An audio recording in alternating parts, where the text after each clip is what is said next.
आता या एवढ्या मोठ्या रेड्या आहेत, पण यांना सकाळी 1 किलोच्या दरम्यान आणि संध्याकाळी 1 किलोच्या दरम्यान असं हे पशुखाद्य या ठिकाणी पडत असतं.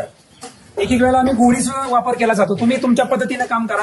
फक्त मका हा कसा असतो, मका तेवढा डायरेक्ट घालू नका, कारण मक्यामुळे काय होतं, दूध सुटतं. एक वेळेला वेळेच्या अगोदरच दूध गाळायला चालू होतं, किंवा वेळेच्या अगोदर 5व्या-6व्या महिन्यातच कासेला दूध सुटतं. एक असे हार्मोन चेंजेस होतात की गाप पण नाही, पण दूध त्यातनं गाळायला चालू होतं किंवा दूध तयार होतं.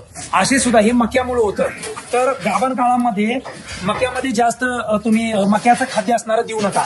आता हे सरकीमध्ये काय असतं, सरकीमध्ये फॅट आणि प्रोटीन असतं, त्याच्यामुळे या जनावराला फॅट. आता या जनावरांच्या तब्येती बघितल्या की सगळ्या अशा मांसानं भरलेल्या आहेत. त्यामुळे काय होतं, जनावर देखणं दिसतं आणि चांगली ग्रोथ झाली की जनावराला भविष्यामध्ये मेंटेनन्स येत नाही. आणि त्या हरभऱ्याच्या चुलीमुळे काय होतं, ह्याच्या थोडक्यात सांगायचं झालं तर याच्यामध्ये फायबर आहे.